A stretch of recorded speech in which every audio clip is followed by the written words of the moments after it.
What's up, guys? Welcome back to the channel. UFC Fight Night Cannonier versus Rodrigues is this weekend, and I'm here to break down the fights, give my predictions on what I believe is going to happen, kind of a betting breakdown on what I think is going to happen as well. And we will start with the early prelims, move up to the main event, and see how we did last card as well, which wasn't good. We didn't do good. The card was all right. Anyways, we're going to start off with this. There you go. Go with the favorite.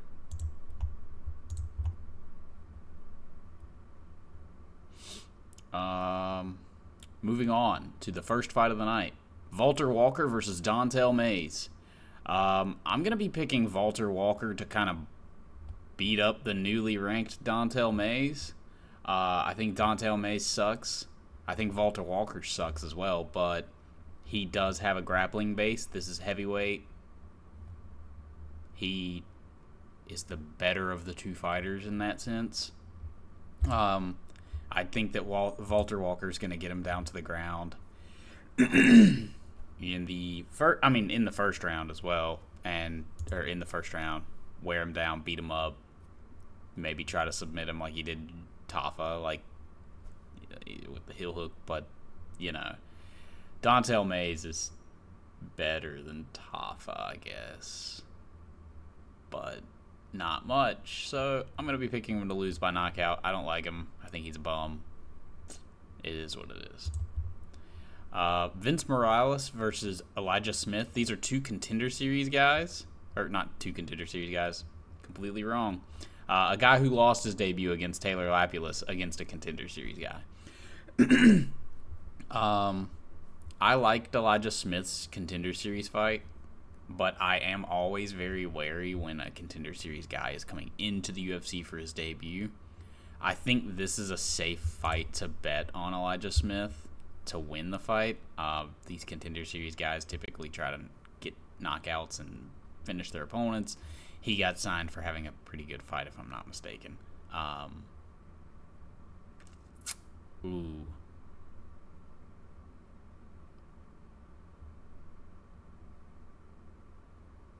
almost want to pick Elijah Smith to get the upset here, because if this is the guy, I remember the Aaron Tua guy, if it was the really short bantamweight that came from City Kickboxing,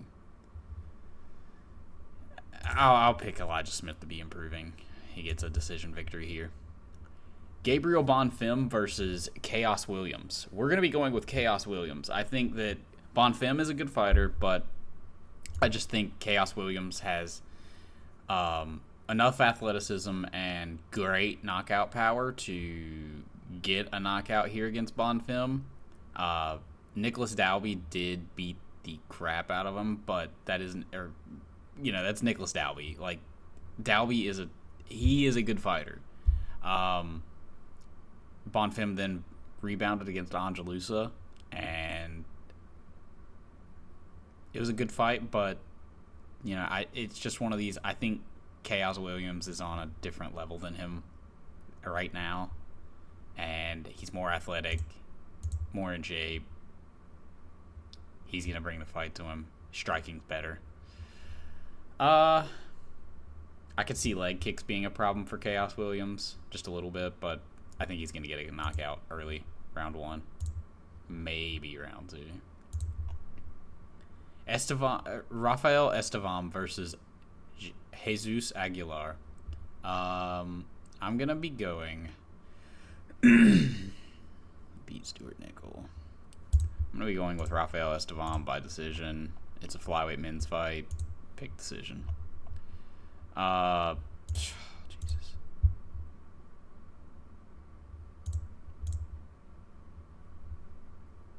I guess. The coin decided. So. Moving on to the next fight. It'll be Jose Delgado versus Connor Matthews.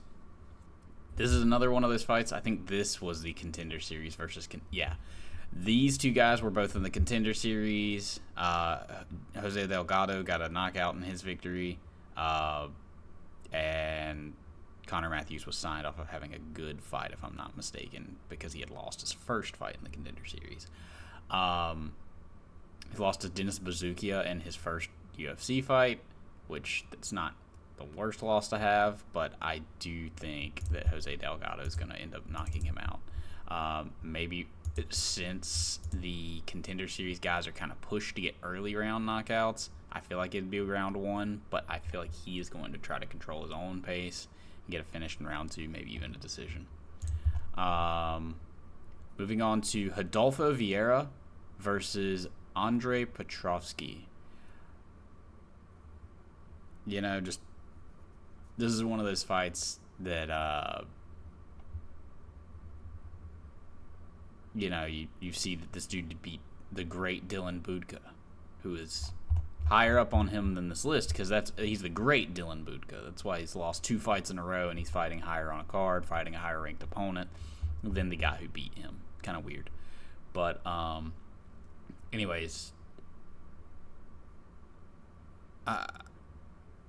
this is just such a mid fight, and I think Petrovsky's gonna try to stand with Rodolfo Vieira. It would be the smart thing to do, but middleweights are stupid, so I'm gonna pick Rodolfo Vieira by submission in round 2. I think Petrovsky's gonna start being dumb and take him down at some point, or get taken down, or rush into a clinch. He's going to do something dumb to get himself onto the ground in bottom position with Rodolfo on top of him. Submission victory for Rodolfo. Who cares? Moving on to a fight we should actually care about. Ismael Bonfim versus Nazim Sadikov. This is a Contender Series alum versus another Contender Series alum, but they are actually good fighters. Nazim has beaten, or almost beat, Borshev and Terrence McKinney and Ivan Elder, whereas we have a loss to Benoit Saint-Denis and beat Vince Pichel, beat Terrence McKinney as well, who hasn't at this point. This is going to be a close fight. I could see Bonfim getting a finish here, but just because I think Bonfim's a little better than Borshev. I think he's a better fighter. I think his striking's better. Or not better. I think his striking is a little worse than Borshev's, but his grappling and his other things are on par. Or are better than Borshev by a good bit. But, yeah.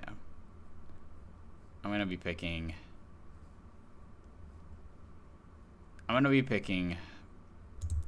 Bonfim to win.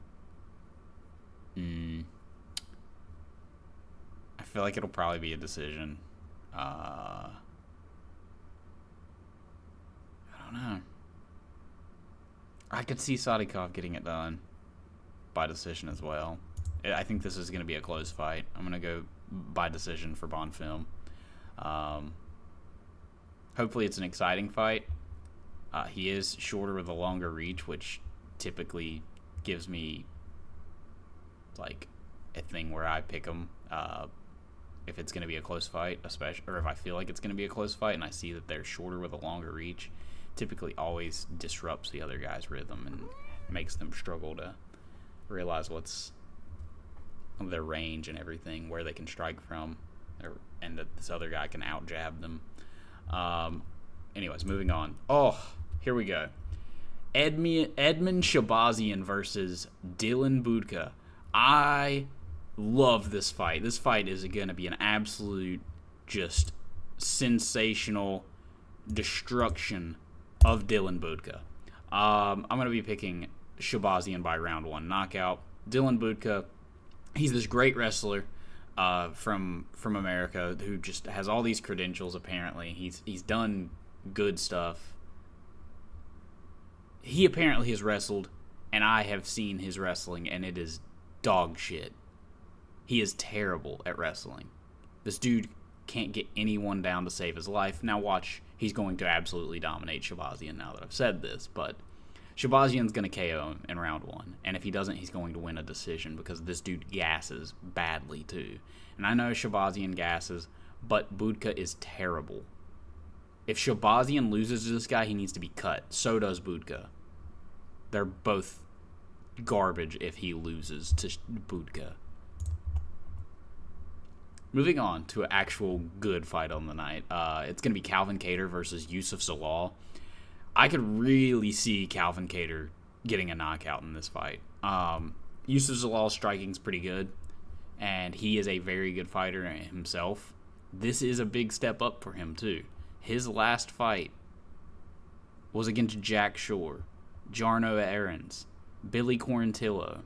These are good fights to have won, obviously, and not really struggle through them.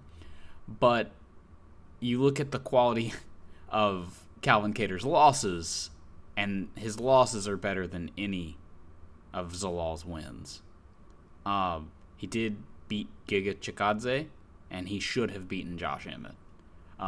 These are two fights that should be wins. This is a tough fight to call. I do really think that Calvin Kattar's a live dog in this. I think that Zalal's overall well-rounded game is going to be what separates him from, being one of the guys that loses to Calvin Kattar. If the striking does get bad for him, he can rely on his grappling, and he has finished people on the ground. He does submit people when he gets them to the ground. So I could see Zalal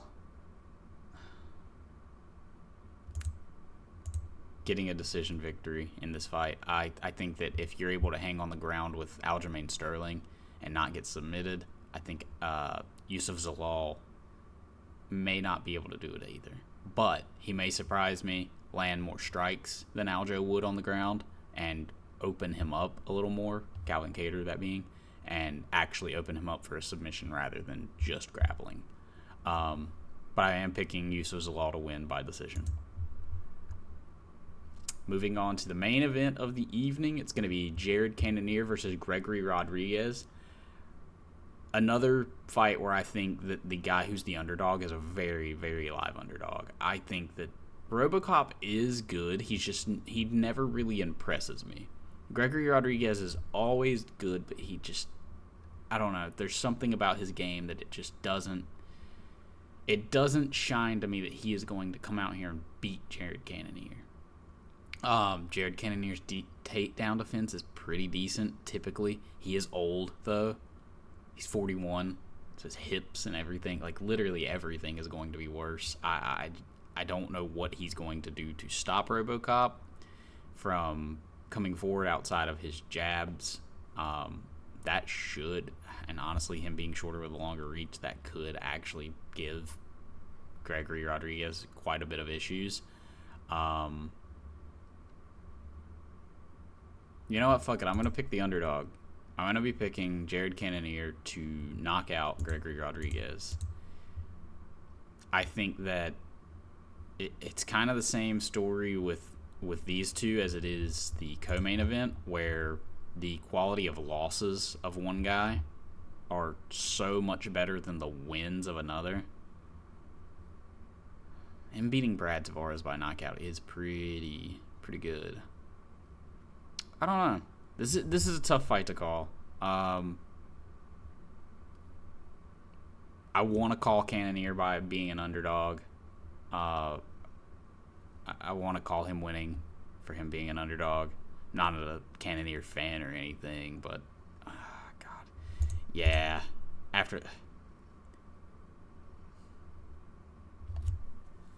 Fuck, man, him beating Sean Strickland.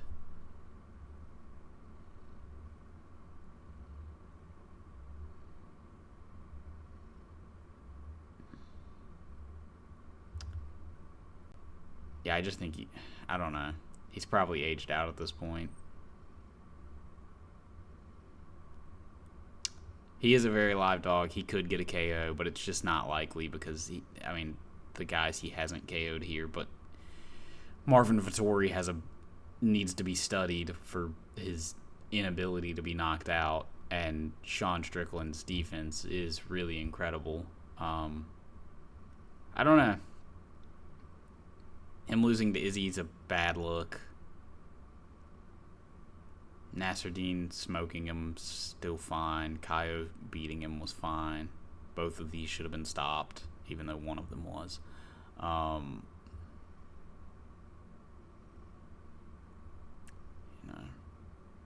to Bruno Ferreira. He's not going to have the same eyes as Bruno Ferreira either. I'm going to be going with Gregory Rodrigues by maybe like a round 2 submission, something like that. Round 2-3 submission. I think that he is probably going to end up dropping Cannonier or getting him down to the ground and landing some shots and submitting him. But yeah, that's how I think the fights are going to play out. We can move on to how we did last week, which we did not do good last week. It dropped our percentage down to 63.6, which, I mean, we're still doing good. But, we were at 64.1.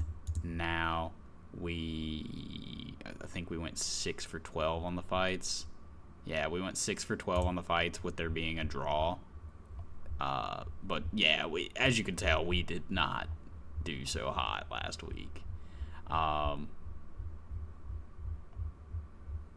Some good predictions and some bad ones, but, it is what it is. Anyways, like and subscribe. I'll see you next time, I guess. Bye.